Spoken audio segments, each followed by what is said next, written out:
விட்டு சென்ற பின்னே அந்த பாட்டோடு மூங்கிலுக்கு உறவு என்ன? பெற்ற மகள் பிரிகின்றாள், அந்த பெண்ணோடு தந்தைக்குள்ள உரிமை என்ன? காற்றை போல் ரயில் ஒன்று கடந்து போன பின் கை காட்டி மரம் கொள்ளும் தனிமை என்ன? மாயம் போல் கலைகின்ற மனித வாழ்க்கையில் சொந்தங்கள் சொல்லிச் செல்லும் செய்தி என்ன? இதுதாங்க உண்மையான பாசம். இப்படிப்பட்ட அன்பு கிடைக்கிறதுக்கெல்லாம் கொடுத்து வச்சிருக்கணும். புரிகின்ற சூழ்ச்சி என்ன? கல்யாணம் ஆயிட்டு பொண்ணு புகுந்த வீட்டுக்கு போகும்போது அந்த குடும்பமே கதறி அழுத்திருக்காங்க. நெகிழ வைக்கிற இந்த வீடியோ இப்போ சோசியல் மீடியால வைரலா போயிட்டு இருக்கு.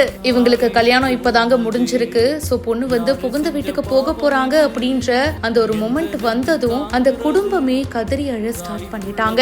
கல்யாணம் நடந்தது. சோ ஒரு பக்கம் சந்தோஷமா இருக்கும். பட் இன்னொரு பக்கம் பொண்ணு போக போறா அப்படின்றது தெரிஞ்சதும் அந்த ரியாலிட்டி ஹிட் ஆனதும் பாத்தீங்கன்னா குடும்பமே எமோஷனல் ஆயிட்டாங்க. முக்கியமா அந்த தாத்தாவை பார்க்க சின்ன குழந்தை மாதிரி பேத்திய கட்டி பிடிச்சிட்டு பயங்கரமா அழ ஆரம்பிச்சிட்டாரு. 4-5 பேர் வந்து கன்வின்ஸ் பண்ணியும் அந்த தாத்தானால அழுகையை அடக்கவே முடியல. அம்மா அப்பா சொந்தக்காரங்கன்னு எல்லாருமே கண் கலங்குறாங்க. பாக்குறதுக்கே ரொம்ப எமோஷனலா இருக்கு. ஒரு குடும்பத்துல இத்தனை பேர் அந்த பொண்ணுக்காக அழறாங்க. அப்போ அந்த பொண்ணை எந்த அளவுக்கு ராணி மாதிரி பாத்துருப்பாங்கல்ல, எந்த அளவுக்கு பாசம் வச்சிருப்பாங்க. உண்மையிலேயே அவங்க ரொம்ப லக்கி தான். பக்கத்துல இருக்கிற மாப்பிள்ளையும் நம்மள மாதிரிதான் ஃபீல் பண்றாரு. ஒட்டுமொத்த குடும்பத்தோட இந்த பாசத்தை பார்த்ததும் அவரும் எமோஷனல் ஆயிட்டாரு. இந்த வீடியோ இப்போ சோஷியல் மீடியால வைரலா போயிட்டு இருக்கு. மோஹா போட்டோகிராஃபி அப்படின்றவங்க இந்த வீடியோவை ஷேர் பண்ணிருக்காங்க. இதை பத்தி உங்களுடைய கருத்துக்களை சொல்லுங்க. இப்பவே ஃபாலோ பண்ணுங்க.